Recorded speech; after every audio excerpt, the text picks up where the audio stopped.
want my children to be happy. So if they're poor but they're happy, that's better than being really rich and not so happy. But I do want them to be successful. So my wish as a parent is that they're healthy, happy, and successful. هو بيتكلم على هو كأب هو بيطلب 3 حاجات أساسية هي الصحة والسعادة والنجاح. So if we agree with this, now you may not agree because you didn't say happy. Okay? So you may not agree, but based on Sport for Life and what we do, we want this wish to come true. So we want to design sports so that they can be healthy, happy, and successful. They can build character, they can build that achievement of goals. So it starts with this wish from the parent. البرامج بتاعتهم فلسفة البنى بتاعها وإخراجها بيتكون أو بيتبني على ال3 حاجات الأساسية دول اللي هي طبقا للوش أو الأمنيات بتاعت أولياء أو الأبواب. So now not all sport is good. I heard today stories about how parents are yelling at their tennis player when they don't win, yelling at them that they're failure, that they're not strong enough. And well, does that create happiness? But also, is it healthy? Mentally healthy? Is it actually setting them up to be successful in the future when they're being told by their parent that they're worthless because they lost a tennis match? Right? So we have to think about these things in the design and also in the parent engagement, as well as the coach engagement. So not all sport is good. But I'm going to talk right now about basketball. هو بيتكلم على الانفلونس بتاع مثلا اولياء الامور حسب الامثله اللي اتقالت. لما حد بيخسر كوره في التنس مثلا على سبيل المثال زي ما ذكر بيبقى التوبيخ جاي مباشر من مثلا ولي الامر ان انت فيليا بتحط عليه ضغط نفسي او انت فاشل او كده، فبيبقى بيجي التساؤل من هل ده مناخ جيد ليبقى فيه الصحه النفسيه بتاعت الولد، المزاج العام بتاعه، الحاله بتاعته، بحيث ان دي مش هتخليه يقدر يكمل كويس. فبالتالي بيقول في بعض الرياضات بتبقى الاكسبيرينس بتاعتها مش كويسه قوي بالنسبه للولاد، وادي مثال عليها دلوقتي.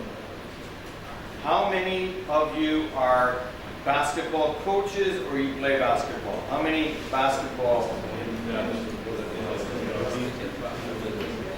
Okay. I apologize right now for the many things I'm going to say about basketball.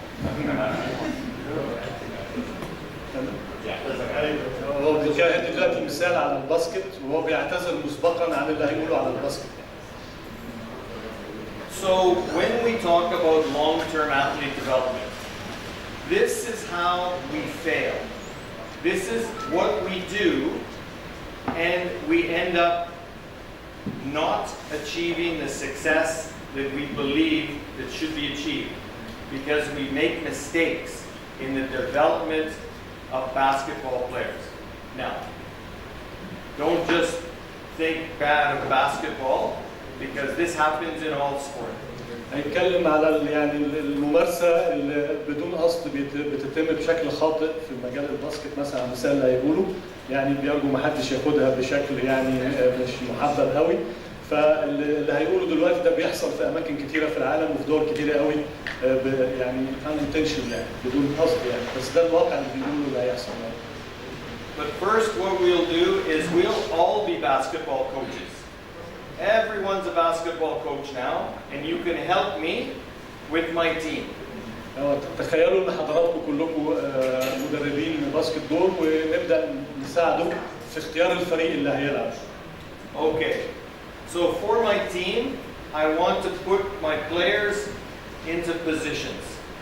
دلوقتي عايز يحط اللعيبه دول، هيقول كل رقم لكل لعيب ويقول اتحط في انهي مركز في الملعب. Okay. So you will help me? Yes? Okay. So I need the pivot, the center. Okay? which number of should I put in the Playmaker. no the pivot, the center, the number one. Number one. What number? 21? You think 21? Okay. We'll put him in the center. Okay? Now, we'll now do the point guard, because that's a very important position. Point guard. Who's going to play? Who should I put in point guard? Who will play point guard? So the number 5. So 51. Okay. 15. Okay. Who you think 15? Okay. I'm going to put 42 because he has the ball. And the point guard always has the ball. Right? Yeah. Okay. Now, 15, he's a little bit bigger. I need him for power forward. And who do I put in a shooting guard? 25. 25? Yes, 25.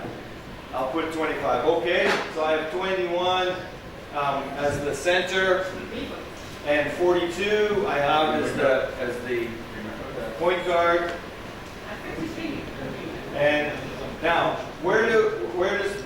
there's some more players over on this side, but where does 51 and 53, where did they go? On the bench! On the bench, yes. Yes, they're on the bench. Okay, now I have my team. Yes? And they're in U16. They're in grade 10. تحت 16 يعني نفترض ان هم في سنه 10 السنه ال10 في المدرسه تحت 16 سنه. Okay, so I'm a basketball coach, and the chairman says, okay, you must win. You must win. So I go, okay, 21, I want you to go underneath the basket. Okay? 42, we'll pass you the ball, and you turn, and you just put it in. هو بيتخيل لو هو المدرب وعليه ضغط من اداره النادي ان هو لازم يحقق مكسب، فهو هيقول عشان يجي يختار الفرقه هياخد النمره 21 يوقفه تحت الباسكت ويقول له نمره 42 لما يحدف لك الكوره تدور وحطها في الباسكت. So 42, he has the ball all the time. And he passes to 21, 21, he's right underneath the basket, and he puts it in. There were some times 21 wants to dribble the ball. I'm the coach, I'm smart. No, no, no, no. No, no, no. You lose the ball when you dribble the ball. No dribbling. Just underneath the basket, score. Yes? هنا دلوقتي الرغبه بقى بتاعت اللعيب رقم 21 هو كمان عايز ينطق الكوره والمدرب بيمنعه من كده يقول له لان انت كل ما بتنطق الكوره انت بتغلط والكوره بتتاخد، لا خليك طول الوقت زي ما بقول لك واقف تحت الباسكت. Now, so I'm a smart coach. Tactically, I have it set up 21, 42. The other players, they don't touch the ball so much. فهو ككوتش بقى من وجهه نظره شايف ان هو عمل الشيء الصح، هو كوتش ذكي فهو وضب التقسيمه بحيث ان هو يحقق المكسب بشكل معين. So my team wins. My team wins all the games. Now the parents, they think I'm a very good coach. كده التيم بتاعه كسب كل الماتشات وبالتالي اولياء الامور بيقولوا ان ده خلاص بقى كوتش متميز. Everybody's happy except 51 and 53. They're not happy. They're on the bench. Because they're on the bench. Yeah. So now, what happens later? I can tell you each stage of development what happens, but I'll just fast forward to now. They're going into U21 competition. تتخيل دلوقتي مع بعض الكونسيكونس او اللي ترتب على اللي حصل دون لما تبدا نفس اللعيبه دي تروح تحت 21 سنه هيبقى المنظر عامل ازاي؟ And we look at what's happened at U21. This is what has happened. 51 and 53, they do not play. They don't play basketball anymore. Now, the thing is that 53 actually has grown now because he was small, but he was a late developer. He's now grown, and he's actually 195. He's a tall boy, but he does not like basketball because he was always on the bench. He's always on the bench. فنمرة 53 اللي كان قاعد على الدكة طول الوقت زمان، لما وصل بقى تحت 21 سنة جسمه كبر بقى طوله 195 سم، بس خلاص هو تحاول ان هو كره الباسكت فما بيمارسهاش تاني. Number 42, the point guard who had the ball all the time. He's a very good athlete, and he saw in basketball he will not be tall enough, so he's playing another sport because he was playing many sports, and so now he leaves basketball because he sees I will not be tall enough for basketball. I'm going to go play rugby. نمرة 42 هو اوريدي في السن الصغير كان بيمارس كذا لعبة، اكتسب مهارات كتيرة من اللعبات المختلفة، وبالتالي هو حس ان هو مش هيبقى طويل الطول الكافي اللي يخليه يبدأ عايش في الباسكت، فقرر ان هو يروح لعبة تانية. Number 25, he loves basketball, but he became the point guard after 42 left. He became the point guard, but his skills, they're not so good because he never got to play much with the ball earlier. So his skills are not so good. So now he's not good enough to make the U20 team. نمرة 25 بعد 42 لما مشي هو خد المكان بتاعه، بس نتيجة لأن هو ما اتمرنش كتير على إن هو يعمل دريبل باستمرار، لما بدأ ينافس في السن العالي بقت الإمكانية بتاعته أو المهارة بتاعته في الحتة دي مش كويسة، فبدأ يقرر إن هو ممكن هيبطل الباسكت بول. Now let's speak of 21. Superstar.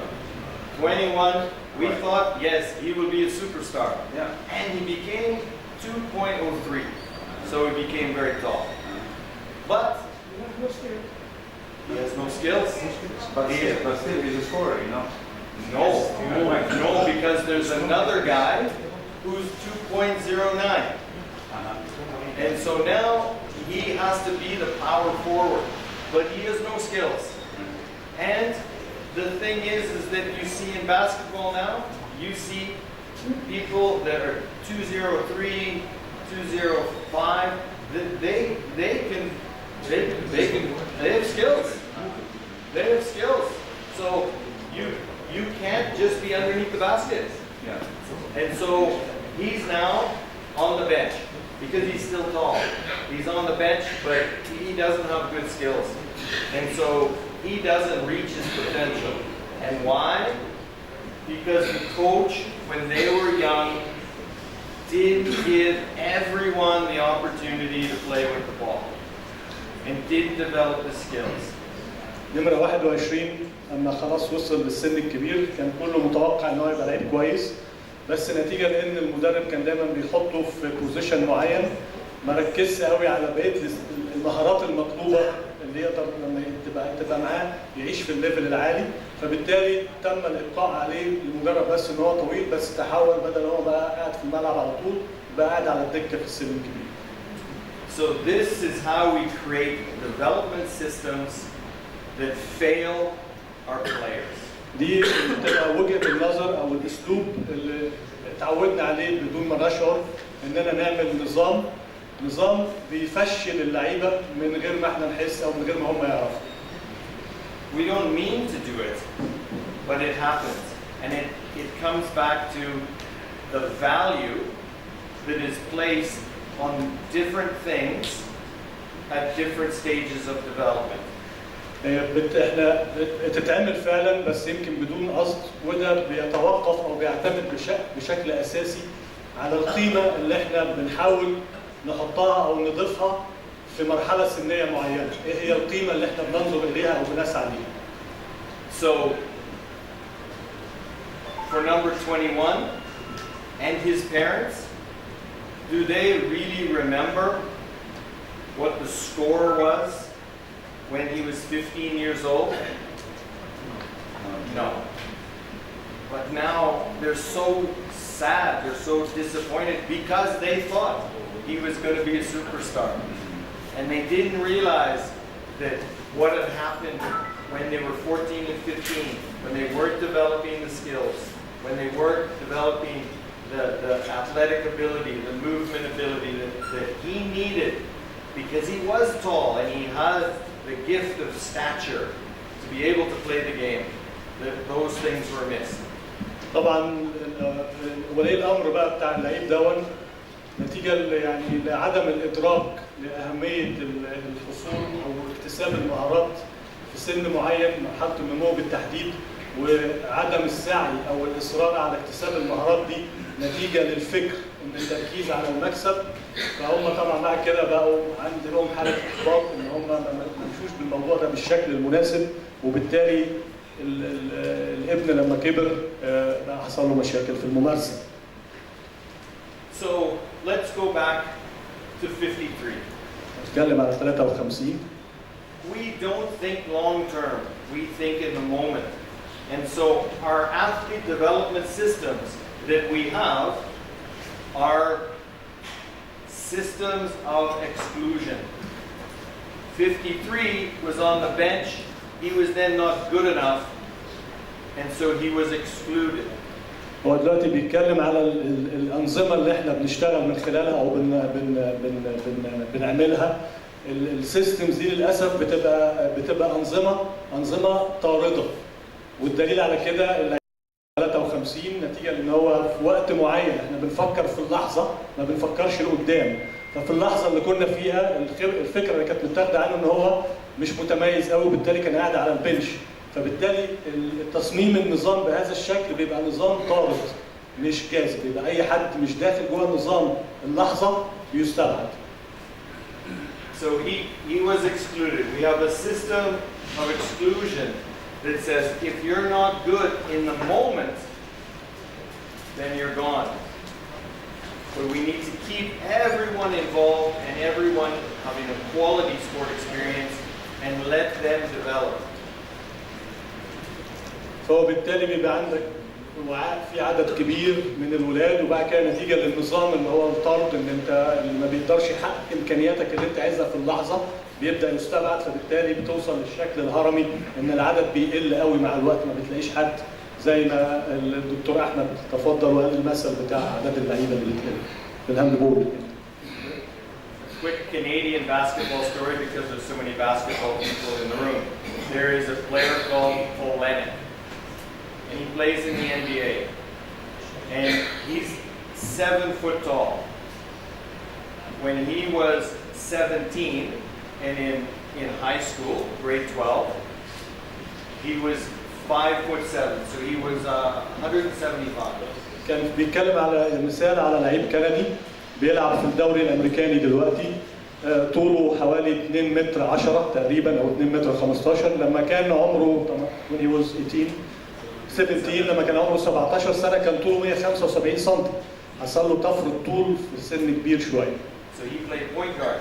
فكان بيلعب اللي هو البوينت جارد. انتوا طبعا بتوع الباسكت عارفين، انا جديده بالنسبه لي البوينت جارد اللي هو مدافع صانع بلاي ميكر. And then he grew. And then he was a 7, he was 210. He was 210 but he was a playmaker. فهو كان بلاي ميكر وطول لما طول ستيل عنده السكيلز بتاعت البلاي ميكر. And so now he plays in the NBA. دلوقتي بيلعب في NBA الدوري بتاع المحترفين في امريكا ده. So this is a favorite definition that we have. ده هنا يعني تعريف معروف بيستخدم كتير. ده ألبرت أينشتاين عالم كلكم عارفينه طبعا، كلنا عارفينه. بيتكلم على ان من الخطأ ان حد يبقى متصور ان هو عايز ينجح في حاجه وهو مستمر في اتباع نفس الاساليب اللي بيعملها ومتوقع ان النتيجه هتبقى مختلفه. يعني لو انا عايز اعمل حاجه او احقق نتيجه مختلفه ما ينفعش افضل بستعمل نفس الاساليب اللي انا بستعملها والنتيجه تبقى مختلفه. So the system of development that's a triangle or a pyramid, I love pyramids, but in this case is a system of exclusion, and we need to change what we do to a rectangle. So دلوقتي الفلسفه بتاعتهم في الاورجنايزيشن او في الكونسبت الجديد اللي بداوا يشتغلوا بيه من فتره، ان هو الشكل الهرمي اللي هو بيستبعد فيه اللعيبه اللي هي ما بتحققش المتطلبات الآنية، بيحولوه لشكل مستطيل بحيث ان هو يحتوي كل الممارسين كل حسب امكانياته وحسب الفتره العمريه اللي بيشتغل فيها. So we want everyone in the early stages of sport develop physical literacy. Then, yes, they work towards excellence, and then to be active for life. So no system of exclusion. Has to go the other way. Pull it back.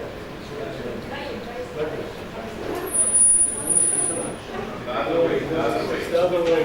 طلعوا قدام بس.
Okay.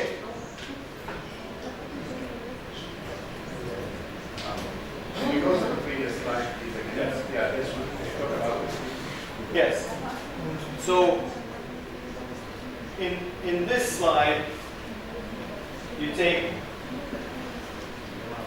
our system takes a whole bunch of children and then gets rid of them at each stage of development and says, okay, you're not good enough until we have only a few at the highest level. This concept is we have everyone participating, and then yes, that excellence level, it does narrow here to train to win, but what are we doing to keep the opportunities for everyone to be competitive and active for life?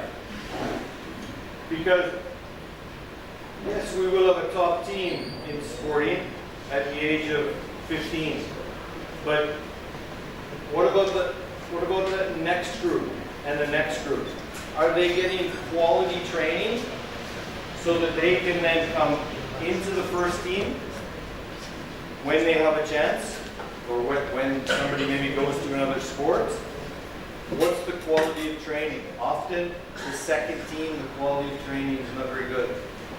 And so we're not giving the best opportunity, and later it costs in our development of teams.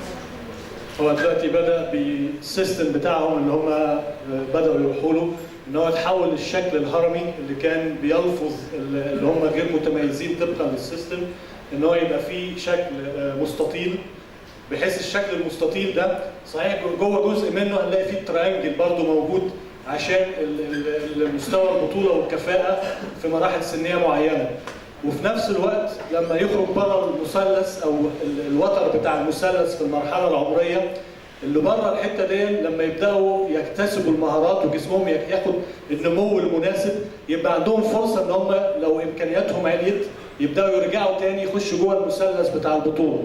فبقى السيستم دلوقتي بالشكل دون بيدي الفرصه للمتميز في مرحلته ان هو ينافس بما يناسبه، والغير متميز في مرحلته ان هو يقدر يرجع تاني ويرجع للمرحله اللي يقدر ينافس فيها بعد ما تكتمل العناصر اللي كانت ناقصاه في الفتره الاولانيه. فمن غير وجود السيستم الموازي اللي يسمح للجروب نمره 2 وجروب نمره 3 الاستمرار في الممارسه لغايه ما يكتسب المهارات المطلوبه، مش هيقدر يرجع تاني ويمارس، وبالتالي يبقى خسرنا الناس دي يعني. تحبوا حضراتكم اسئله دلوقتي في حاجه ولا نكمل؟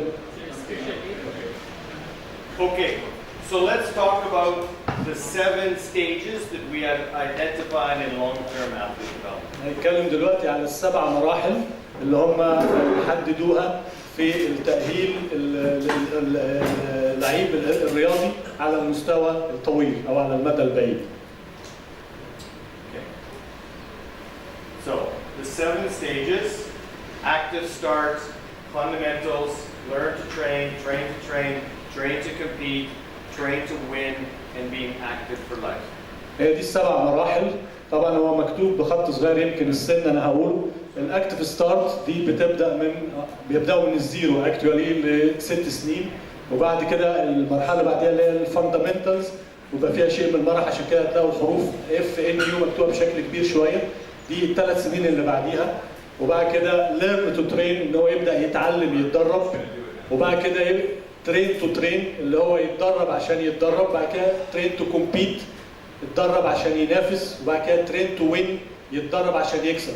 الترين تو وين دي بتبقى من سن 17 18 وفوق.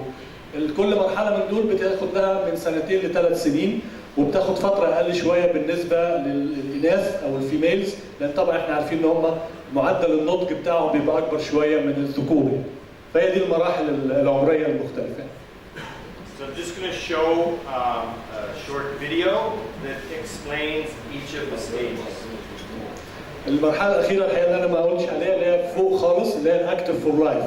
اي واحد ما بيقدرش يفيت ان في ليفل معين، التارجت ان هو يبقى اكتسب المهارات المناسبه اللي تخليه طول عمره في حاله نشاط ويقدر يمارس الرياضه بشكل مناسب يعني. هو هيعمل الفيلم صغير على نيلسون مانديلا. has the power to change the world. It has the power to inspire. It has the power to unite people in a way that little has done. It speaks to youth in a language they understand. Sport can create hope where once there was only despair. It is more powerful than government in breaking down racial barriers.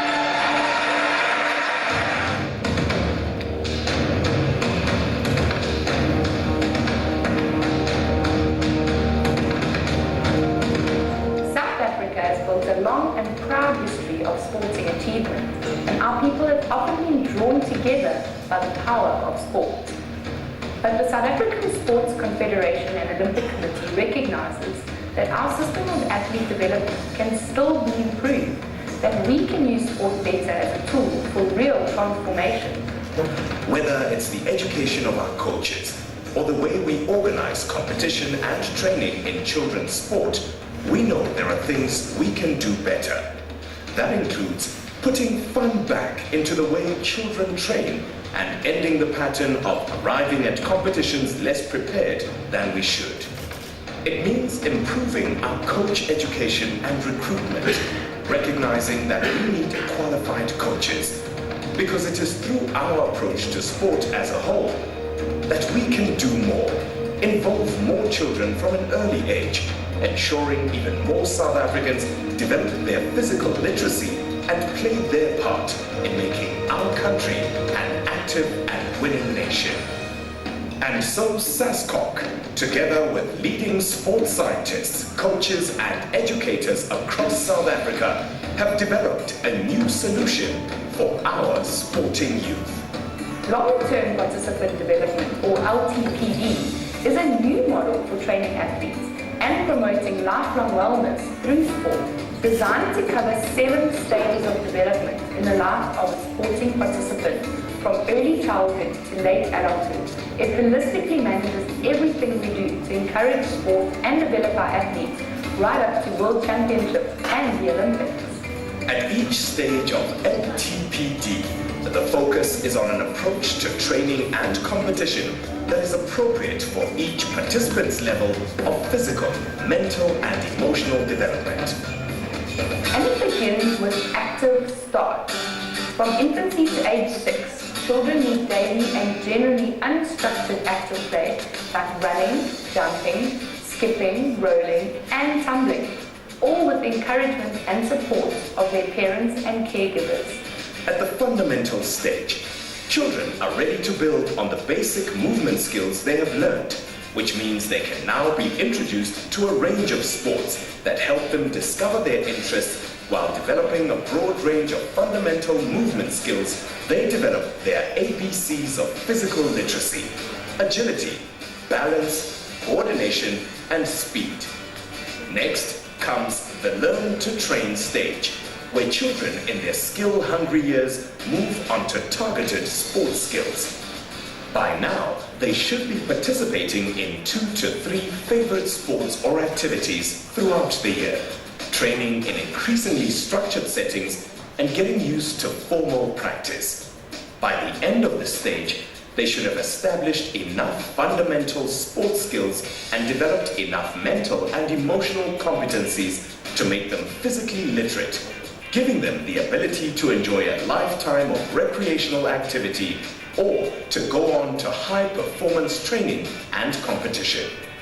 Those who choose the high-performance path enter the train-to-train stage, where the training and competition environment delivers increasing challenges for developing adolescent athletes. Their training begins to emphasize physical characteristics such as strength and aerobic capacity, as well as education in lifestyle factors such as diet, sleep, and social behavior. Unless they participate in one of the very few early specialization sports, athletes will not specialize in one event or team position before the end of this stage. Next is the train to compete stage, where athletes are introduced to junior national and international competitions to give them the experience to eventually represent South Africa at the highest levels of competition. Their training now focuses on refining all the skills they have learned so far.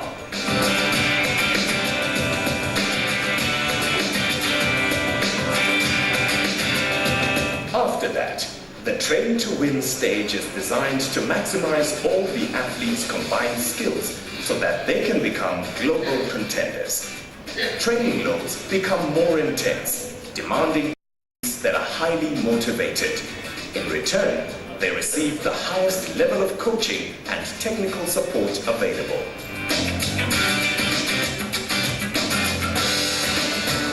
Active for life.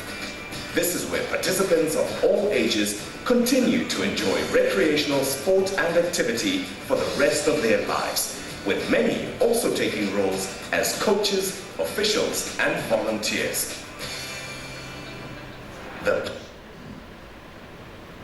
هو الحقيقه الفيلم زي ما حضراتكم شايفين، طبعا انا هجتهد ان ادي بريف كده عن الكلام اللي اتقال اللي من حضراتكم يعني ما قدرش يتابع كويس.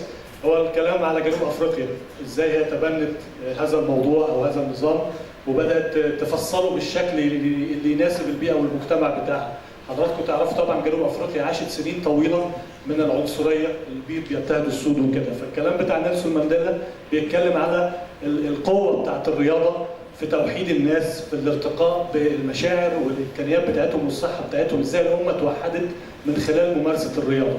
ومن هنا بدا الجماعه الرياضيين بتوعهم اللي تميزوا في فترات معينه في لعبات معينه، بدا كل واحد يعلق ويدي الانبوت بتاعه. هتلاحظوا حضراتكم في الستيج الاولانيه تشوفوا الولاد الصغيره وهو عامل تصوير ليهم، نوع الحركات اللي بيأدوها. الفتره الصغيره دي بيبقى مجرد ان هو عايز يكتسب المقومات الاساسيه للحركه، يجري، يحجل، ينط، وهكذا. في شكل يتناسب مع امكانياته ويبقى فيها نوع من الاستمتاع. بعد كده المرحله اللي بعديها يبدا ياخد الاساسيات بتاعه لعبات مختلفه، ازاي يوظف الحركات اللي اتعلمها في البدايه خالص في كل مهاره بتاعه لعبه، يبدا يدخله في انفايرمنت اللي اتعلمه في الجري او النط، ادي الهاند بول بتستخدم فيها الكلام ده، الباسكت بتستخدم فيه الكلام ده، وهكذا. اما يبدا يطلع للمرحله اللي بعديها يبدا يفوكس شويه على حركات تخصصيه في رياضات معينه، بحيث لما يوصل للمرحله الرابعه اللي يحس من الولاد ان هو يقدر يخش في اللاين بتاع البطوله، يبدا يخش في الحته بتاعه الترين تو ترين او التدريب للتدريب، ويبدا ياخد السكه دي، وهكذا يطلع من مرحله لمرحله. هتلاقي دايما التطور في الفيلم ان كل شويه بيوري لك النمط بتاع ممارسه الاكتيفيتي مع المرحله السنيه. يعني لو تفتكروا حضراتكم الحته بتاعه الرجبي بدا يجيبها في السن الكبير شويه لما الجسم اكتمل نموه وبقى قوي، الحته اللي فيها التأديف لما انت يبقى عندك جسمك دلوقتي ده في المرحله اللي بتعمل فيها الايروبيك اكسرسايزز او الحاجه اللي فيها بتستعمل البلس ريت بتاعك بيبدا يعلى او يزيد، فهتلاقي التصميم بتاع كل مرحله متماشي طبيا مع الطريقه اللي الجسم بينمو فيها في مراحل عمره المختلفه، لغايه لما وصل في الاخر للمرحله بتاعه الاكتف فور لايف. اي حد بيلاقي نفسه مش قادر يمارس على المستوى المطلوب، السيستم بيتيح له فرصه ان هو يمارس بالشكل الاستمتاع اللي هو الريكريشنال باث او المسار بتاع الممارسه بغرض الاستمتاع. وهنتعرض بعد كده في سلايدز هنشوف الكلام ده ماشي ازاي مع المنحنى العمري بتاع البني ادم.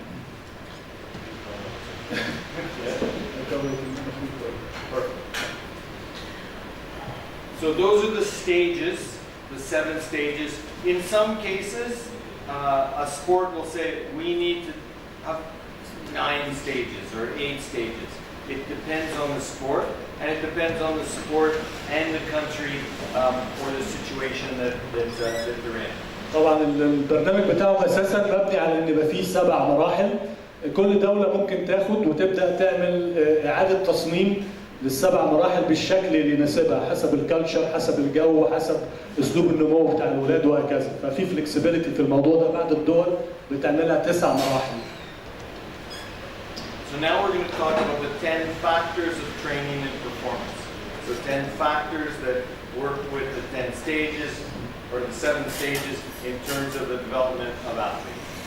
نتكلم دلوقتي على 10 عناصر اساسيه بتلعب دور كبير قوي بعد الدراسات اللي اتعملت في طريقه النمو والتطور اللي بيحصل في الشخص الرياضي على مراحل عمره المختلفه. So the first thing to understand, as you probably understand, that there's different things within the body that develop at different times. زي ما حضراتكم عارفين في اجهزه في الجسم واجزاء في الجسم بتنمو بطرق مختلفه بين اشخاص مختلفه. So hormonal development, it takes later when it really develops, as opposed to the nervous system is very early in the development within the body. الجهاز العصبي بينمو بسرعه والهرمونات بيبدا النمو بتاعها متاخر شويه. So when we consider the development of an athlete, we need to consider the development of the body. لما نيجي نبدا بقى نشوف هنتعامل ازاي عشان نطور لعيب او خامه في ايدينا، لازم يبقى في اعتبارنا واخدين في اعتبارنا هو جسمه بينمو بطريقه شكلها ايه عشان نقدر نحط البرنامج الصح. And we must also recognize that it's different in different children. ولازم نخلي في اعتبارنا ان الموضوع ده بيختلف من طفل للتاني، مش كلهم بينمو بنفس الطريقه. So keep this in mind as we look at the 10 factors of development. حضراتكم خلوا الكلام ده في ذهنكم واحنا بنستعرض بقيه ال10 عناصر دي. So we'll start by talking about physical literacy. نبدا بالاميه البدنيه. So physical literacy is about development of movement skills, it's about enjoyment and motivation, and it's about the confidence to participate. الفيزيكال ليترسي بتعتمد بشكل اساسي على 3 عناصر اللي هي الكونفيدنس اللي يبقى نخلق عنده ثقه في الفتره دي، وان احنا الموفمنت سكيلز اللي هي المهارات الحركيه، وفي نفس الوقت يبقى فيها شيء من الاستمتاع. An easy way to understand physical literacy is to compare it with literacy. عشان نسهل الموضوع ونبسطه عشان نفهم physical literacy هنعمل محاكاة مع اللي هي الأمية، أمية القراءة والكتابة مثلا وهكذا. So in literacy you have a number of letters. In the English language there's 26 letters. And those are formed into different words. And there's many, many words. And those words are then taken and formed into sentences. لو اتكلمنا على أمية القراءة والكتابة هنلاقي إن في حروف، مجموعة حروف في الإنجليزي في 26 حرف، دول بيتكون منهم جمل وكلمات وخلافه. And those sentences can be put together into a book that then tells a story. وبالتالي الجمل دي ممكن تتحط في كتاب بيحكي قصة معينة. In numeracy, you have numbers that can be put into fractions and equations that then can solve complex problems. بالنسبة للأرقام عندنا من 1 ل 10، الأرقام دي ممكن تبقى تحط في شكل كسور أو معادلات حسابية بتحسب حاجات معينة. So when we talk about physical literacy, there's many movements that then can be put into movement sequences that then solve tasks and then are demonstrated in sports. نفس المفهوم زي ما عندنا جدول الضرب مثلا، او عندنا الجدول الحروف الهجائيه، في برضو الجدول بتاع مفردات الحركه، الموفمنت فوكابولريز، هو ده الفلسفه اللي بنتكلم عليها. بالتالي لما يتم استيعاب الحركات المختلفه في الجدول ده في سن مبكر، كل ما الولد او البنت يبقى عنده إمكانية أكتر إن هو يعمل الحركات المركبة والحركات الصعبة اللي تتناسب مع الرياضة أو الحركة اللي هو عايز يمارسها في المستقبل. So as coaches, you have athletes that come to your sport or your practices, and you see that they're missing some movement skills. وحضراتكم يعني أي كوتش بيمارس طبعاً ممكن يلاقي حد جاي له في سن 9 سنين او just at the age of 9 or 10 or whatever when the coach receives someone ممكن يلاقي حد جاي له يبدا يبص عليه يلاقي ان الولد ده عنده مثلا لو هناخد لعبه الباسكت عنده مشكله معينه في جاريه معينه عامله له مشكله، ممكن ده يبقى سببها ان هو ما هضمش كويس قوي في السن المناسب ان هو يستوعب الحركه من اساسها. So when we're talking about the development of physical literacy, it's the same as if you had a child only learn 20 letters of 26 letters.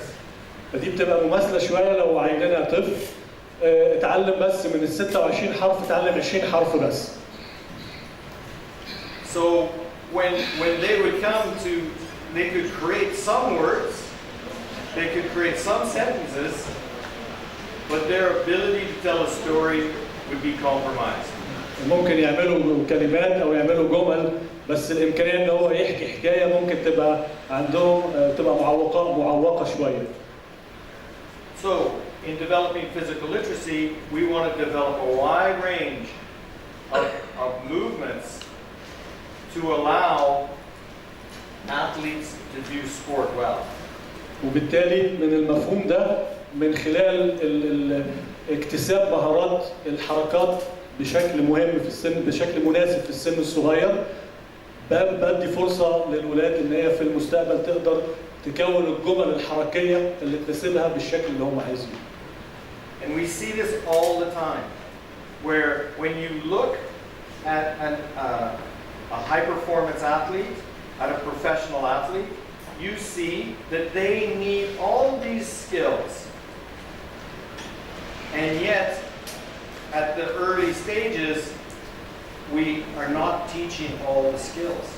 وبالتالي لو بصينا على اللعيب الناضج في ممارسته للحركات هنقدر نعرف بسرعه ان الصغيرين في السن الصغير لو اتيحت لهم فرصه ممارسه الحركات اللي بتتشاف على اللعيب اللي مكتمل، لو خدوها في السن الصغير الامكانيه ان هم يبقوا بالمنظر ده بتزيد.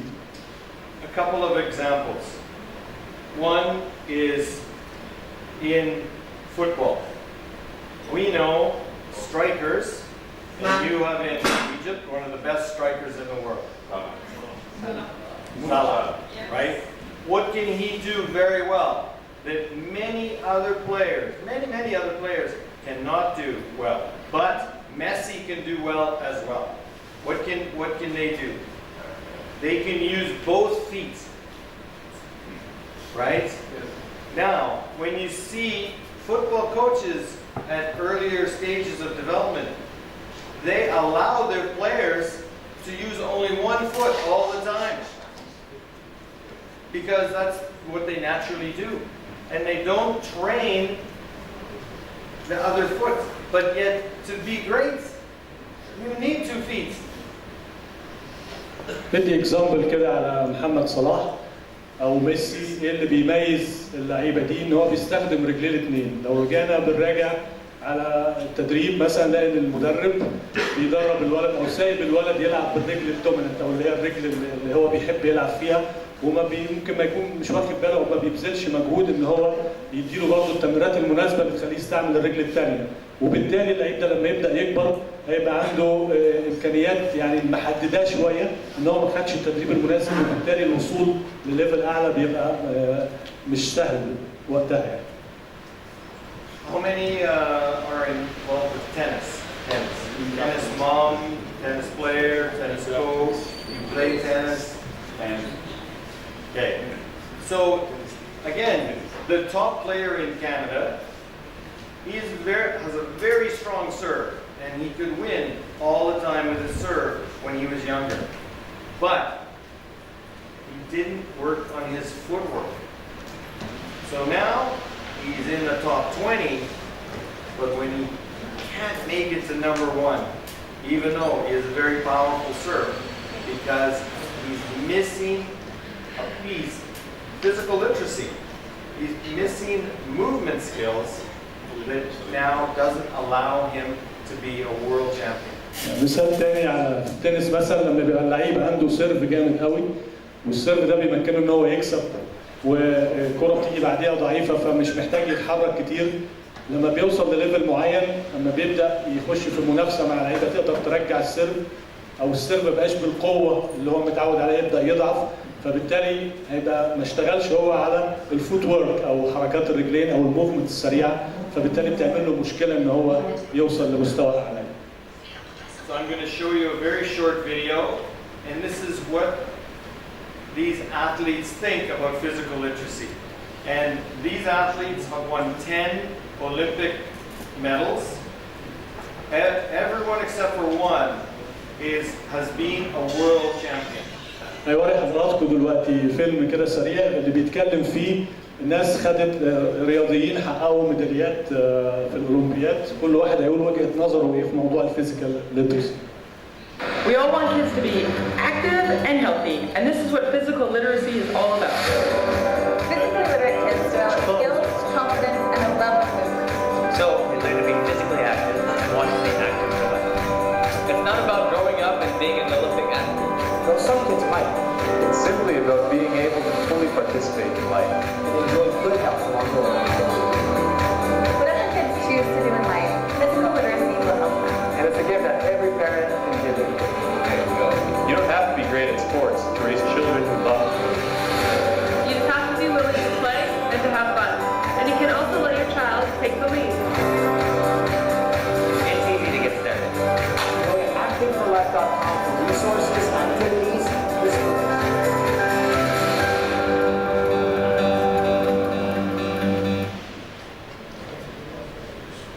So these are athletes that are the best in the world, and they understand the value of physical literacy. الرياضيين اللي اتكلموا من شويه بيتكلموا برضو على نفس المفهوم، اهميه الفيزيكال ليترسي، ولما بتؤخذ في الاعتبار بيبقى التاثير بتاعها ايه على الصحه وعلى السعاده، وعلى النمو وعلى ممكن يبقى على حتى مستوى المعاملات بين الولاد وبعضها يعني. So in a club here that has 22 sports, you want your children to develop as many movement skills as possible to be able to do those sports.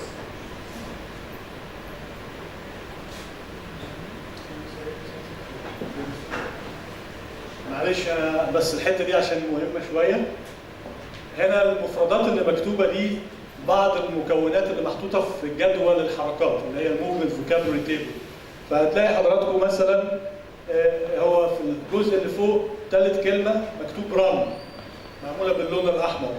فهنا if you can run لو اللعيب بيقدر يجري يقدر يبارتيسيبيت او يقدر يشترك في مجموعه الالعاب اللي فوق اللي هي زي الكوره والباسكت بول والفولي بول والتراك اند فيلد والسكواش والرجبي والتنس.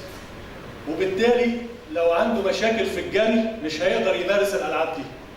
وهكذا لو انت بتقدر تحدف حدف ده رمح مثلا او جله في العاب القوه، لو انت اتعلمت تحدف من السن الصغير قوي وتفر انت شايل حاجه وزنها قد ايه بتحدفها ازاي بس عملت الحركه، انت تقدر تلعب برضو كوره وسوفت بول وبرضو باسكت بول ومجموعه العاب. فهي الفكره ان العلماء بتوع الطب الرياضي يقدروا يحطوا جدول كل حركه او كل جزء فيه ممكن يوصلك ان انت تقدر تلعب ايه بعد كده وما تلعبش ايه. فهي دي الفلسفه بتاعت القصه دي.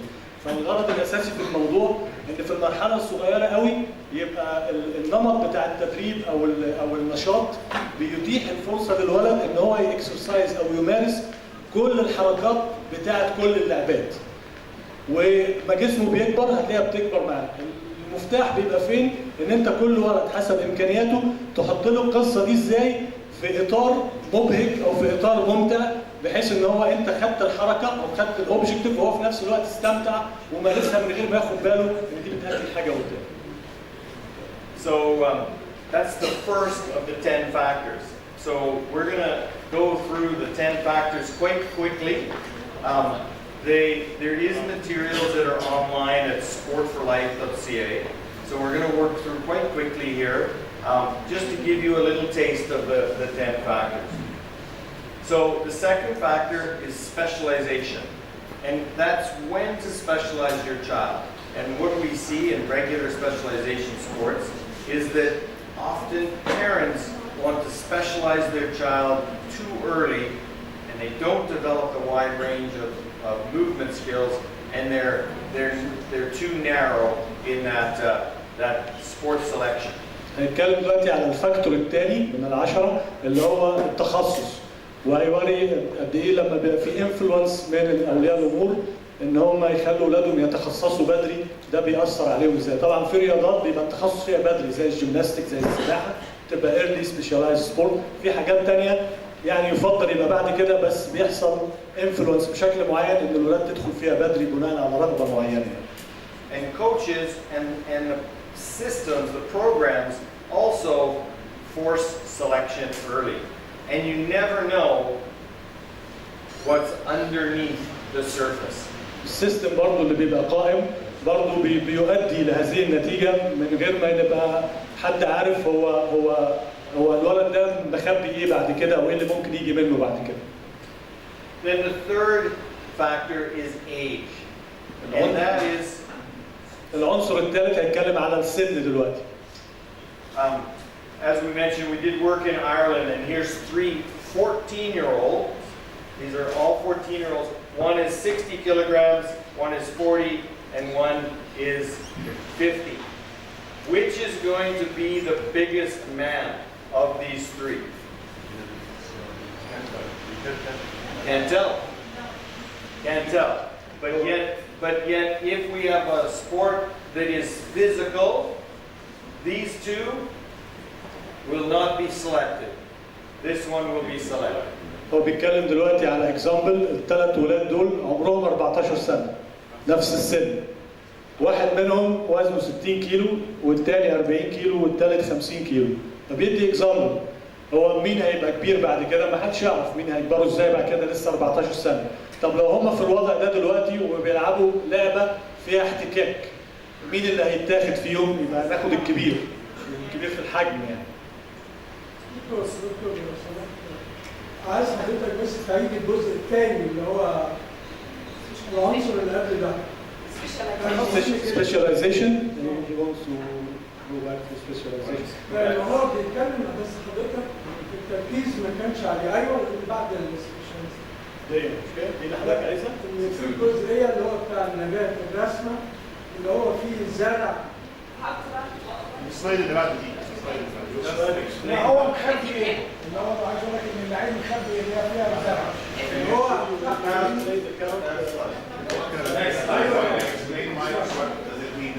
Right. Okay.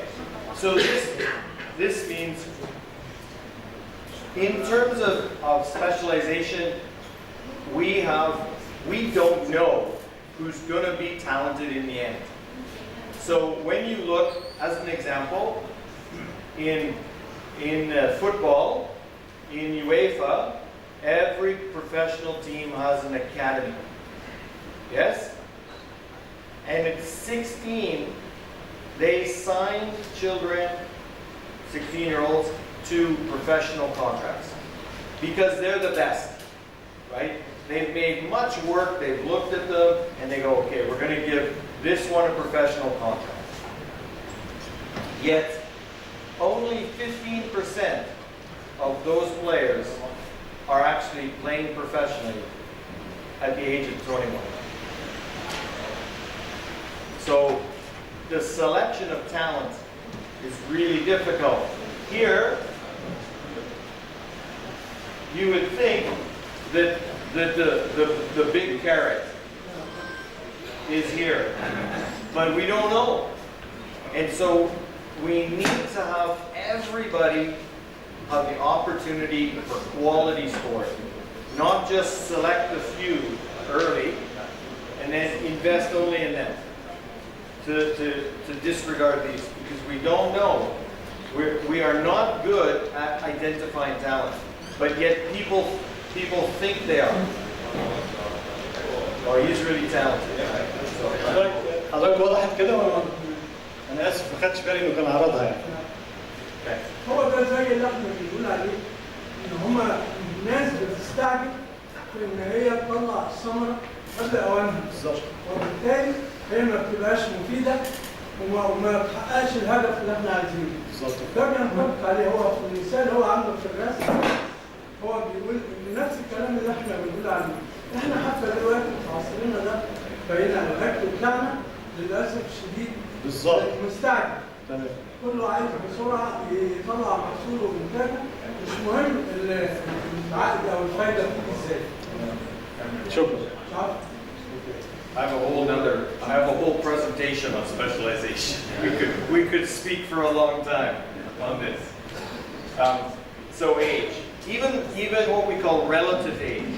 So if the age cutoff is January 1st, there is a bias to children that are aged in January, February, March.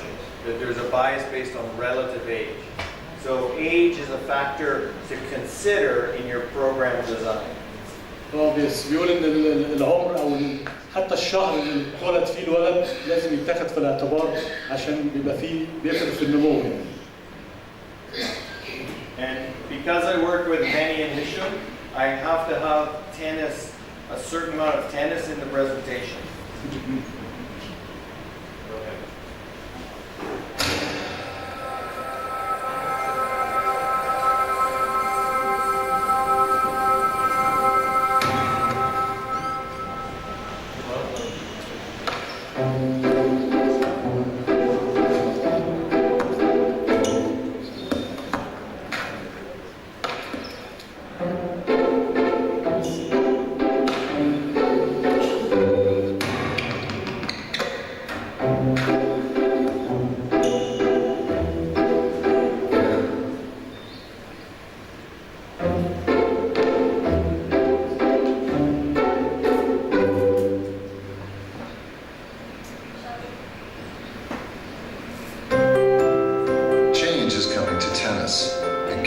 leading the way. It's called 10 and Under Tennis, and it's a fun way for your kids to really learn the game. With courts and equipment modified to fit them, kids will develop faster and better and enjoy themselves along the way. So get your kids involved now. With 10 and Under Tennis, every child can learn to love the game.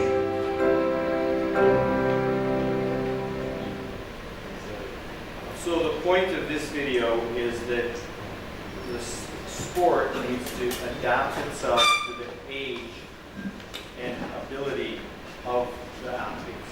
So the sport needs to modify their rules, their competition structure, their equipment for the age of the participants. هو الفكرة في الفيديو ان هو زي ما حضراتكم شفتوا كده الولاد في الاول الباسكت او الهوكي او كده واقف بيمارس في الملعب الكبير، وبالتالي لما لقى ان هو مش قادر يحقق المطلوب فبالتالي بقى في شيء من الاحباط. في لعبة التنس الاتحاد الدولي بدأ يطلع حاجات خاصة بالاكويبمنت ووزن الكور والسايز بتاع الملعب للولاد اللي هي عمرها صغير قوي عشان يقدروا يمارسوا ويستمتعوا بالممارسة. فهو بيتكلم على ان اللعبات لازم يعاد تصميمها او يتم تصميم حاجات تناسب الولاد عشان يقدروا يمارسوا في السن الصغير وما تبقاش محبطة بالنسبة لهم. Then sensitive periods. Now again, this is a whole body of knowledge. We're going to go quickly through. But this is that there's an accelerated adaptation to training at certain periods of time based on the development in the body. السنسيتيف بيريودز دي اللي هي الوقت اللي ممكن يحصل فيه تعجيل بالتدريبات طبقا لمعدلات نمو الاجهزه معينه في الجسم في الفتره العمريه دي. So depending on age and growth spurt, that speed, stamina, strength, all needs to be designed in a program that is specific to the development of the individual. وهنا في الكيرفين دول بيتكلم فوق على الاناث وتحت على الذكور.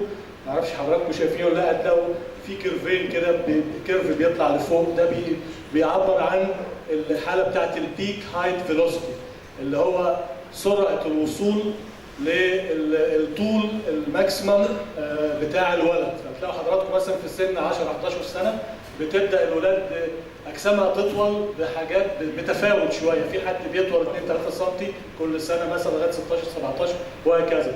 فلازم يبقى بنراعي واحنا بنصمم التدريب الحاله اللي هي الحاله بتاعت الجسم بتاعت الولد. في اثناء طفرات الطول بيبقى الجسم مثلا الجوينتس او المفاصل بتبقى ضعيفه شويه، الحركه بتاعته تحس ان هو منخلخ شويه، وبالتالي نخلي بالنا في الحته دي في تصميم البرنامج اللي يناسب الولد بحيث ان هو ما يحصلوش اصابه او يتعور او كده يعني.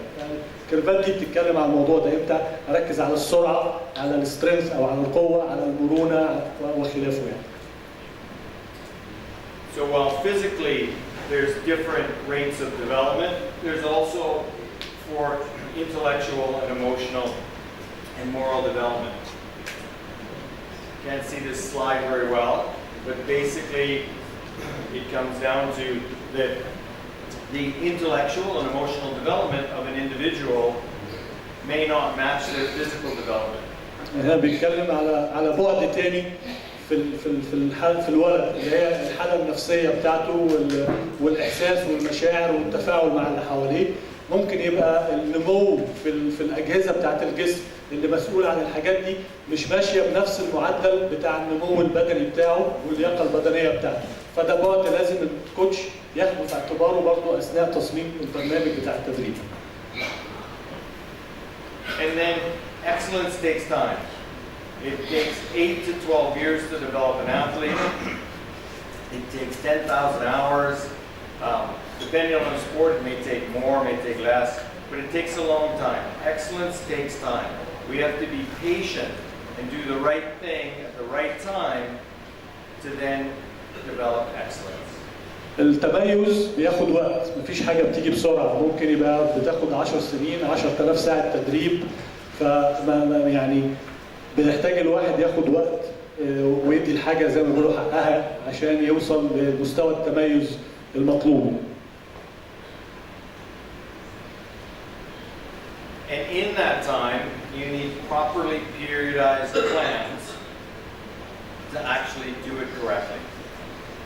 في الوقت ده بيبقى بقى هنا تصميم فترات التدريب، هتمرن مرة في اليوم، مرتين الصبح وبعد الظهر 3 مرات، فترات البطولات. فده بيبقى التصميم بتاع الفترات التدريبية والفترات المنافسة والتحميل والحاجات دي كلها، عشان كل ده يتنسب مع بعضه، وبالتالي تبقى البلان ماشية مظبوطة واللعيب يقدر يكمل اللي بيعمله بالشكل المناسب. And key to all of this is competition. So we work with national sport organizations in terms of modification of their competition, because we know that coaches coach to the competition. هو دلوقتي القصة أو الكي بتاع القصة دي كلها إن في النهاية بيحصل في بطولة أو منافسة، فهم بيشتغلوا مع الاتحادات المحلية في الدول المختلفة عشان يعاد تصميم معنى البطولة والغرض منها إيه، عشان تبقى ليها معنى في المرحلة العمرية اللي هم بيشتغلوا عليها، لأن المدرب بطبيعته بيبدأ يصمم التدريب على شكل البطولة اللي هتتلعب بصرف النظر هو بيتعامل مع أي مرحلة عمرية. If you said to a coach that the team that wins is the team that makes the most passes, then the coach would develop his team so they make a lot of passes. يعني لو الكوتش اتقال له ان اللي بيباصي كتير هو اللي بيكسب، الفرقه اللي بتباصي هي بتكسب، يبقى الكوتش هيبقى تركيزه كله على المهاره بتاعت الباسنج يعني. So at the early stages of development, what do you want to see in a player? Then you design the competition for that to be coached. وبالتالي في المراحل العمريه الاولانيه بتاعت الولاد اللي مسؤولين عن اداره الموضوع ده لازم يعرفوا هو البطوله اللي تناسبه هتبقى شكلها ايه عشان يحقق الغرض او الهدف منها، وبالتالي برنامج التدريب يتصمم في الاتجاه ده. Now, for all of those things to happen, the system has to work together. And the system is complicated. There's many different parts to a system, and to be successful, there needs to be a lot of working together. هو بدأ هنا يتكلم في مفهوم ان يبقى فيه سيستم. يعني هو السيستم ببساطة يعني اللي هو مين الشخص اللي بيمارس الشغل، بيمارسه بأنهي تول أو أنهي أداة، بيمارسه في أنهي مجال أو في أنهي فيلد، إيه الميثودز أو المادة العلمية اللي بيشتغل أكوردنج ليها. فهو بيتكلم على إن مكونات عشان تعمل سيستم كده في عناصر كتير، والعناصر دي كلها بتبقى انتراكتيف مع بعض أو متشابكة مع بعض، ولازم تبقى ألايند أو في حالة توافق مع بعض زي التروس كده ماشية على بعض. And then the 10th factor is continuous improvement. Sport on the international stage continues to change and improve, and society changes all the time. So we must always be changing and improving, constant improvement. آخر حاجة اللي هي التطوير المستمر. فالرياضة شكلها بتتغير والناس نفسها بتتغير والأساليب بتتغير، فلازم يكون في آلية لمتابعة التطور اللي بيحصل، وبالتالي يبدأ ياخد التطور ده ويخش جوه السيستم اللي قائم ويبدأ ينمي القريات بالشكل اللي يتناسب مع التطور اللي حاصل في القريات المختلفة في منظومة الرياضة. So there's the 10 factors of athlete development. ده السمري بتاع اللي احنا اتكلمنا عليه في الفترة اللي فاتت. So we'll just talk a little bit about what's different in a bit of a summary here. So first, from a more of a philosophical perspective, we want to think about inclusion, right? Instead of the pyramid, we want the rectangle. And so how do we always include in terms of our design of programs? هو هنا بيتكلم بقى، طب احنا اتكلمنا في الفترة اللي فاتت مقدمة كده الدنيا ماشية ازاي وايه اللي بيحصل فيها. طب لو عايزين نتغير ايه هي العناصر نبدأ نتغير ازاي ونتغير في ايه؟ فأول مثال في الأول خالص قال مطلوب نتغير بدل ما يبقى السيستم بتاعنا رايح للإكسكلوجن أو للطرد، او منفر يبقى انكلوجن اللي هو يحتوي الناس بامكانياتها وكده. ده اول تغيير مثلا. And then the stage of development. So the stage of development of an individual rather than focusing on age. ونفس الحاجه بالنسبه لو انا بفكر ما بقاش تركيزي هو الولد سنه قد ايه، لا ابقى واخد بالي هو في انهي مرحله عمريه من النمو وايه اللي يناسبه واشتغل عليه. So we look at what's developmentally appropriate and the biological markers. فهنا بنبص على السيمتومز او الحاجات اللي هي بتبقى ملفته للنظر في التغيير ده، ابص على ايه في الحته دي يعني.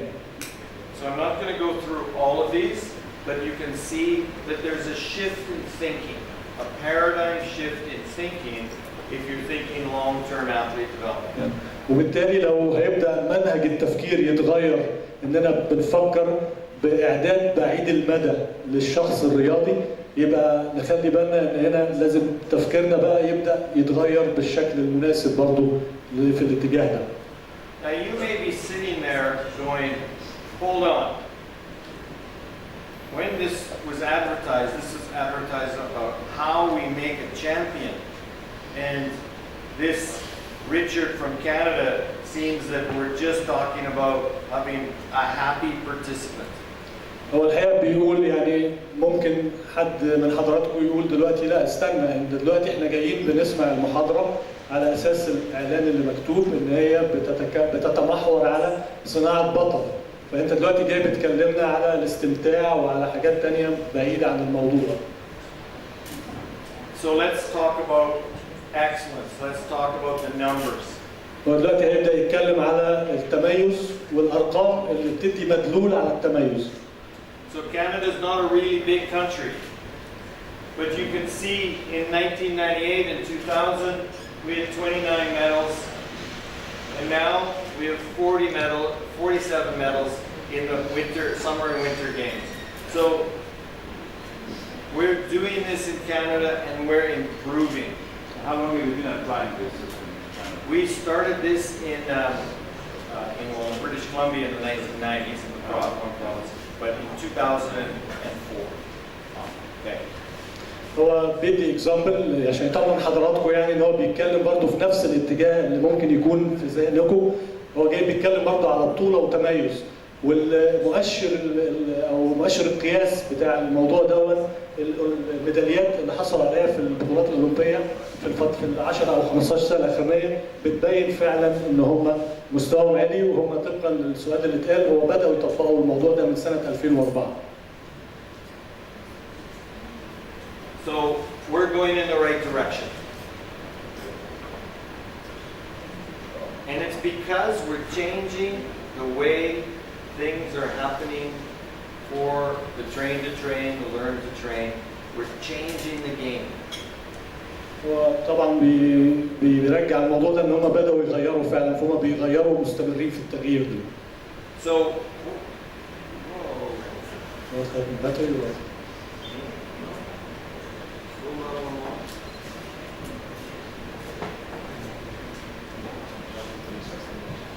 ترجمة كويسة ولا؟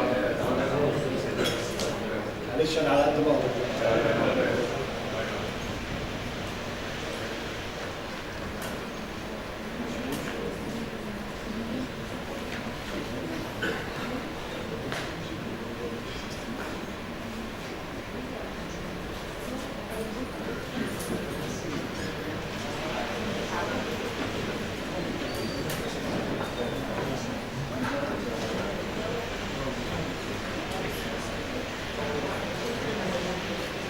okay,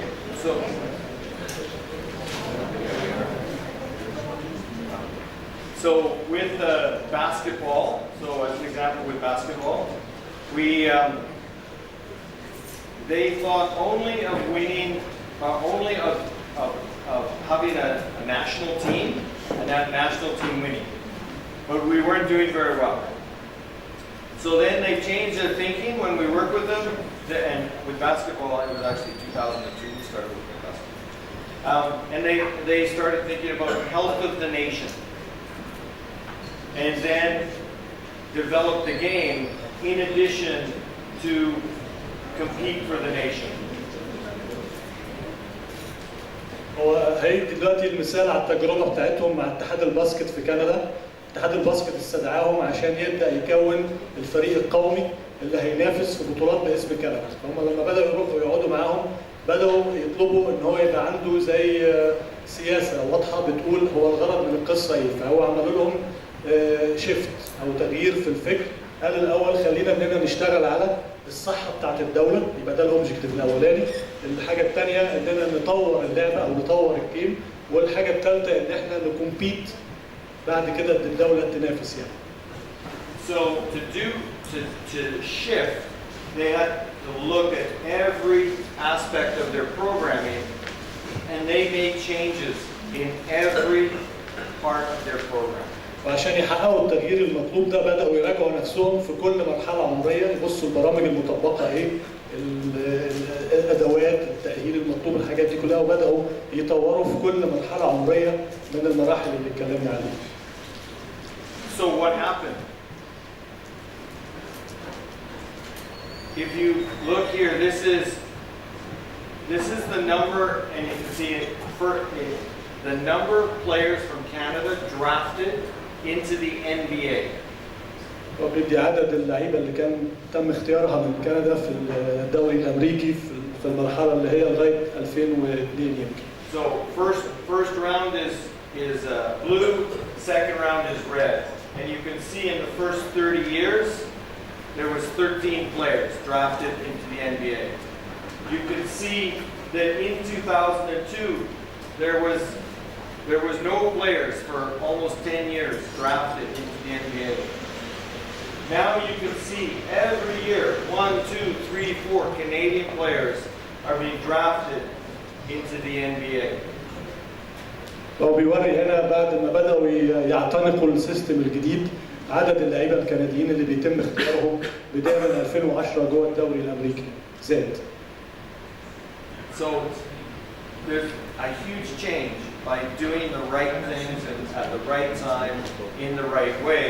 So now Canada has the most NBA players, most of any nation, of course, except for the U.S. ده عدد اللعيبه الاجانب في الدوري الامريكي، فكندا عندها اكتر عدد. And that's one sport. Another sport is tennis, because we have to have so many tennis slides in the presentation. But this is the best 1999 born player in the world. This is the best 2000 born player in the world. And they just met in a game in the US Open. He's the youngest player. He's the only player born in 2000 to play in a major tennis tournament. Grand Slam. هو بدي اكزامبل تاني على اتحاد التنس الكندي، برضه هو معتنق الفلسفه بتاعت اللونج تيرم اثليتيك ديفلوبمنت. بدي اكزامبل لاثنين لعيبه، واحد مواليد 99 وواحد مواليد 2000. دول توب بلايرز دلوقتي. مواليد 2000 ده اول واحد في العمر ده يشارك في بطوله اللي هي جراند سلام، بطوله امريكا المفتوحه. And we see this happening with many sports in Canada. Some sports not so much, because they didn't make hard decisions, tough decisions to actually change what they were doing. هو قال طبعا ده مثال لبعض الرياضات اللي تبنت الفلسفه. في اتحادات اخرى يعني يمكن ما كانش عندها العزيمه المطلوبه ان هي تاخد قرارات صعبه عشان تغير. So we can stop now because we can keep going too. But I think we've been talking for quite a long time, so we can take some questions. Just give us a hint about your qualification, please. Pardon me? About you. A hint about your qualification. About me. Yes. Okay. So I was first a football player, and then I had a professional tryout, and I didn't become a professional player. And if I reflect back, it's because of some training. So I was a football player, and then I transferred sports, and I became a luge racer. You know, like bobsleigh in the Olympics? In the Winter Olympics, there's a sport called bobsleigh and luge, and it's racing down a mountain on ice, very fast.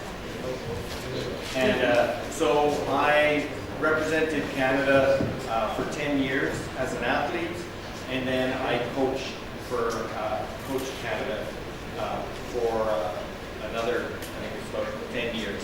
And then I worked in a provincial government as a coach educator.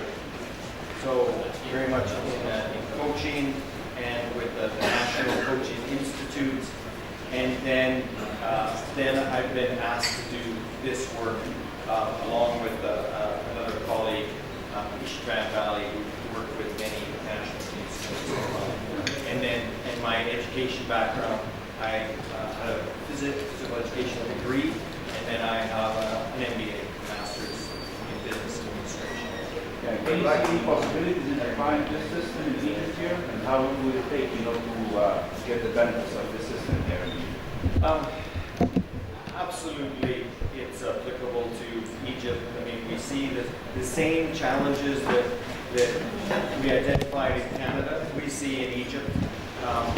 We see early specializations, we see competition that's formatted in not the best way. It does take a long time. You can see we started this work with basketball in 2002, and you saw in 8 years later, you had one drafted into the NBA, and then more and more drafted into the NBA. So really, that's 8 to 12 years. In changing national systems, it takes a longer time. I think you can probably be faster in a club situation here, but really, your athletes, it's to do the right thing for the children, and it would take a year or two to get the children programs right, and then it's those children that are now 6 and 8 years old that when they are 18 and 19, you will see the difference. So really, it's a long-term plan, because it is long-term athlete development. So it does take time. Richard, I would like to thank you very, very much about this very good. It's very informative. We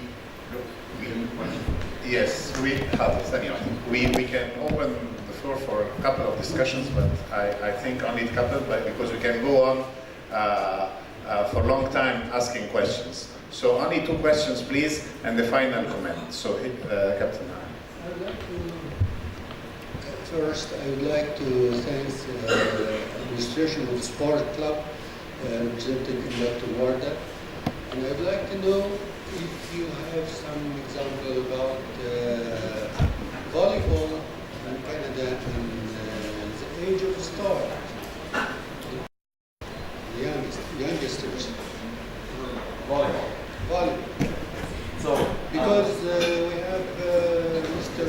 Farnawani is pioneer in Canada, volleyball. Let me introduce Mr. Tom Jones.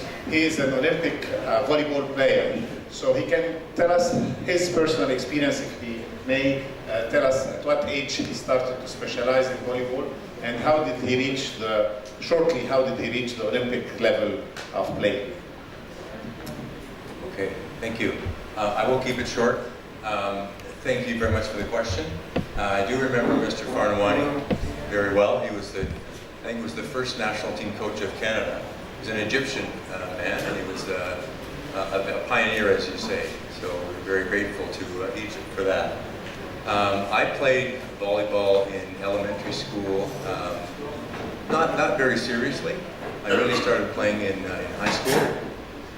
Volleyball is a little bit later specialization sport because of the team nature of the sport. My majority of my sport development was in a lot of different sports, multi-sport. So I was developing physical literacy in all kinds of different sports. And I really didn't start to get into volleyball seriously for me in probably grade 10 or grade 11 age. I would probably be 14, 15 maybe. So it was a little bit later. And then my pathway was through university. I played on a championship team in Canada.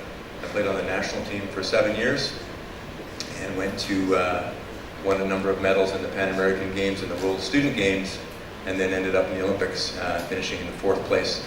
I played professionally in Italy and France for 8 years, and I'm still playing. I'm probably like your president, still swimming. But I really am trying to be active for life. I had a terrific experience as an athlete. I had a good grounding as a young athlete in many sports. Coached for a long time as well, as Richard did.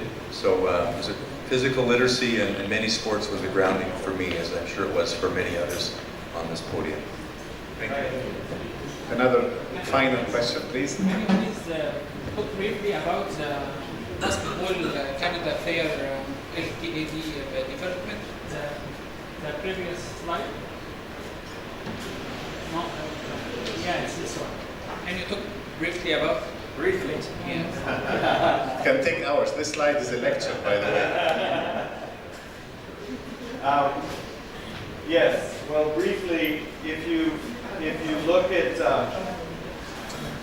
we first have to shift the philosophy that it's not just about winning at the national team, but that basketball can have a role in the health of people.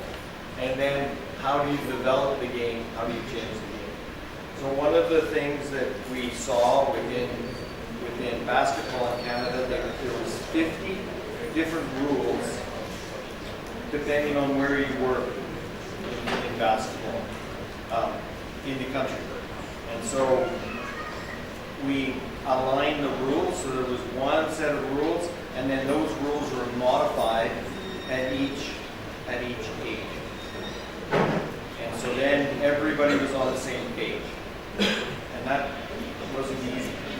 And then we could then modify the rules so that they were then looking at developing the objectives of that stage of development. Was the environment actually designed to develop those things? And then to change the coaching, education, the competition, effort. And so this was changed.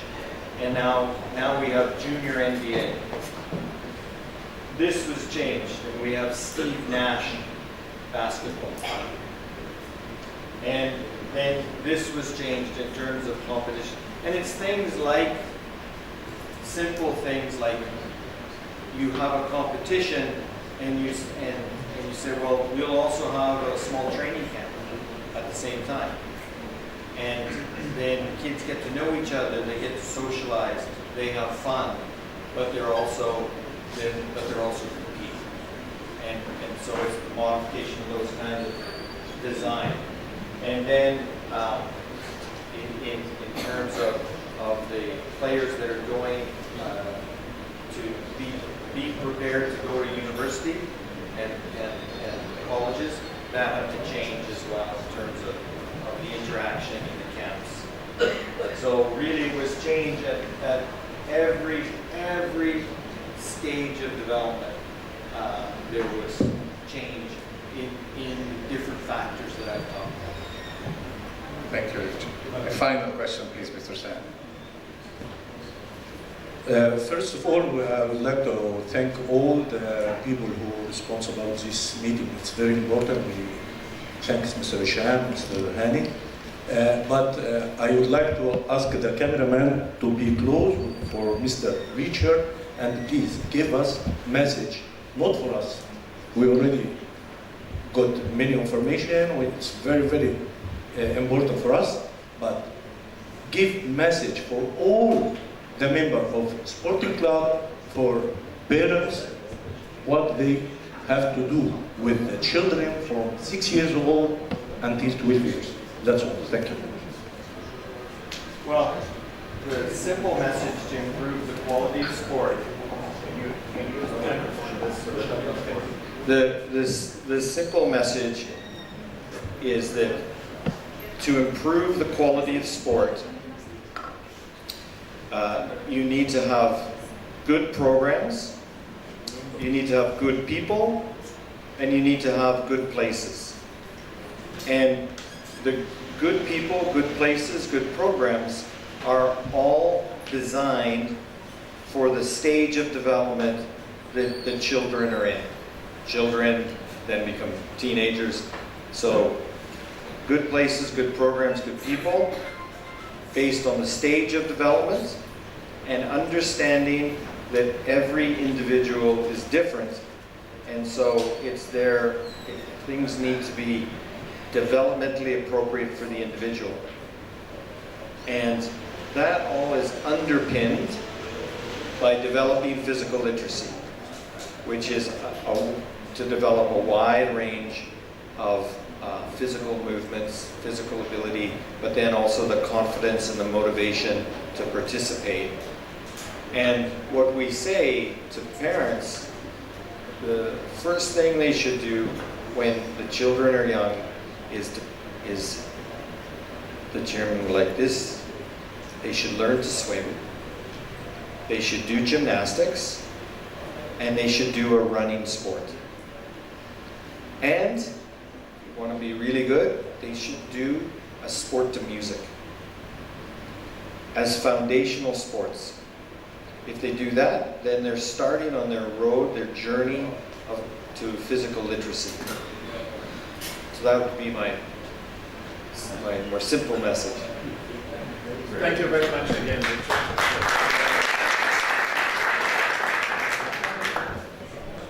I'm really happy and I'm really impressed because we in Sporting Club in the last few months we have tried to adopt a lot of the things that Mr. Richard has presented today.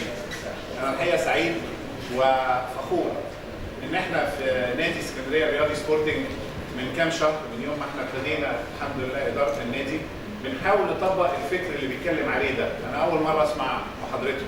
ناس كتير بيقولوا أنت يمكن سمعتها قبل كده. الحمد لله إحنا بنتكلم على الكلام اللي بيقوله ده اللي هو تطوير الفكر الرياضي، إن إحنا نعرف نطلع رياضي متكامل في عمر معين وفي مرحلة معينة، وبعد كده بيبتدي التميز طالما أخذ الأساسيات بتاعت الرياضة كلها. وده اللي يمكن انتوا لاحظتوه الفترة اللي فاتت دي لما حاولنا نطبق الموضوع ده. يمكن الفكر الحمد لله واصل للناس، ولكن التطبيق كان فيه سلبيات ما خلتناش نكمل التجربة للآخر. احنا لسه ما زلنا مستمرين ان شاء الله ان احنا هنطبق التجربة، هنطبق تجربة ان الاولاد في سن معينة يمارسوا اكبر عدد من الرياضة ويكتسبوا اكبر عدد من المهارات بدون ان نضع عليهم وعلى اولياء امورهم الضغوط النفسية والضغوط العصبية اللي بتخلي الولد اللي مش قادر يتميز في عمر معين يكره الرياضة او يترك الرياضة بقية عمره. احنا عايزين في مرحلة معينة في عمر معين من الاولاد كلهم يمارسوا الرياضة. في منهم بعد كده هيتفوق، ودي الحمد لله امكانيات ربنا مديها لكل واحد منفردة، او يستمر في حبه للرياضة الى الابد.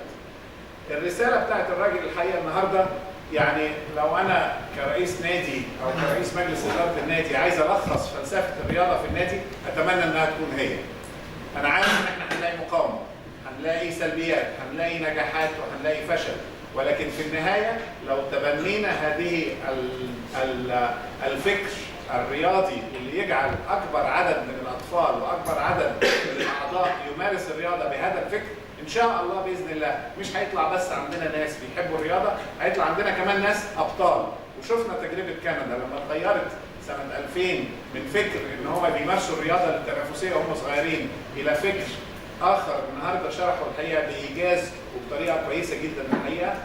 اظن ان هذا الفكر ان شاء الله اللي هو هيغير شكل الرياضه في النادي ثم بعد كده في الاسكندريه ثم ان شاء الله ينتقل الى مصر كلها. انا احب مره اخيره اشكر مدام ايمان جاب الله.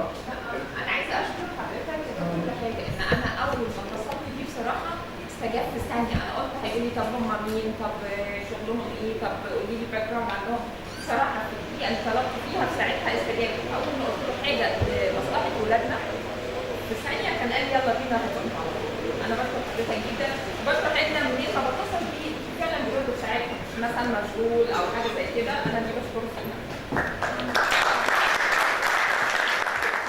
بشكرك على الكلام الكلام ده واجب عليا الحقيقه، وان شاء الله باذن الله اتمنى ان مثل هذه المحاضرات تساعدنا كلنا على ان احنا نعيد التفكير ونكون ان شاء الله باذن الله رواد، يعني من اوائل الناس اللي يقتنعوا ان الفكر وتغيير الفكر هو الاساس في التقدم. العلم هو اساس في التقدم. حتى لو بنعمل حاجه بقالنا 20 سنه بنفس الطريقه وما لقيناش نتائج، لازم نغير الطريقه اللي بنعملها بيها عشان نلاقي نتائج. وزي ما ورانا اينشتاين بيقول لو بتعمل نفس التجربه بنفس الطريقه توقع نفس النتائج. انما لو غيرت ولا ابتديت تتبع الاسس العلميه والاسس ونستفيد من تجارب البلاد اللي سبقتنا واللي قدروا يعملوا حاجه من بلادهم، واحنا ان شاء الله امكانياتنا سواء امكانيات بشريه، سواء امكانيات ماديه، سواء ملاعب، سواء الحمد لله امكانيات ذهنيه، كلنا ممكن ان شاء الله نتقدم في هذا المجال. اتمنى لكم كلكم، بشكركم اولا على الحضور. اتمنى ان المحاضره دي توصل لاكبر عدد من الناس، او الفكر اللي فيها يوصل من خلالكم لاكبر عدد من الناس وبالذات اولياء الامور. احب اشكر الزميلين هشام وهاني ناصر على انهم هم اتاحوا لنا الفرصه دي.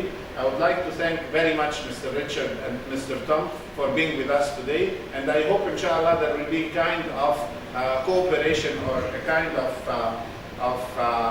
of exchange of knowledge with them inshallah in the future. Thank you all very much, and inshallah we hope to meet again inshallah.